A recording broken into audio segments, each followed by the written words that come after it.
Hello everyone, in this video we will discuss the term masque. Introduction.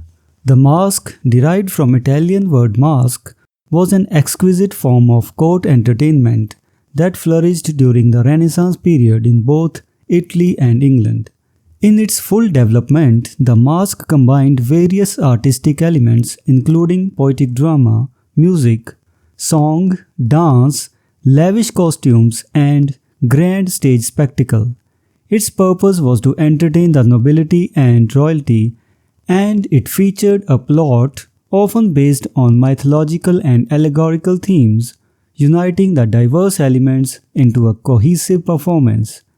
This video explores the origins, features, and significance of the masque as a courtly entertainment, focusing on its flourishing during the reigns of Elizabeth I, James I, and Charles I in England. Origins and features of the masque.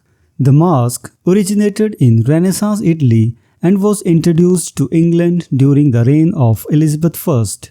It reached its zenith during the early 17th century with contributions from eminent artists like Ben Jonson, who penned poetic scripts for the masques, and Inigo Jones, the renowned architect responsible for creating elaborate sets, costumes, and stage machinery. The masque was characterized by its elaborate nature, involving the integration of various art forms.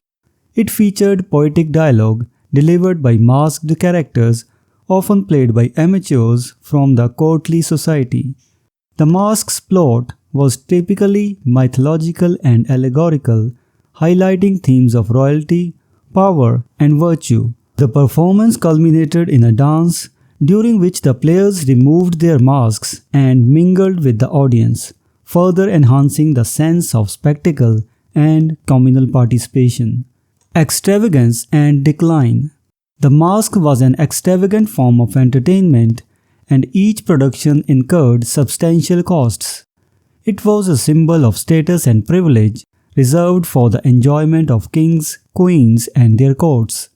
However, with the triumph of the Puritans in 1642, both the courtly culture and the masque's popularity were abruptly ended. Shakespeare's contribution and Milton's revival. Shakespeare featured a masque within a play in the fourth act of The Tempest, showcasing the play's magical and fantastical elements. However, it was Milton's masque Comus that presented a more serious and sage revival of the form.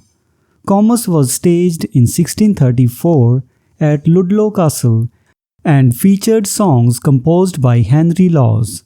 This masque delved into deeper themes and emotions, reflecting the changing tastes of the time. Anti-masque. Ben Jonson introduced the concept of anti-masque, a contrasting section performed before the main masque. In contrast to the elegance and order of the masque, the anti-masque was characterized by grotesque and humorous elements, providing a humorous contrast that added to the overall entertainment value of the performance. Conclusion. The masque was a captivating and opulent courtly entertainment that flourished during the Renaissance period in England. With its combination of poetry, music, dance, and spectacle, it provided a splendid experience for the nobility and royalty.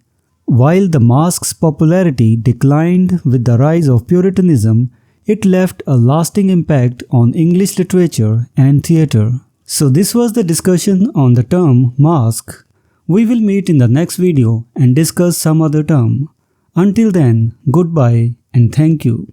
Hello everyone, welcome to this series on literary terms and literary theory. If you want to study the notes and MCQs related to this term, you can click the link given in the description.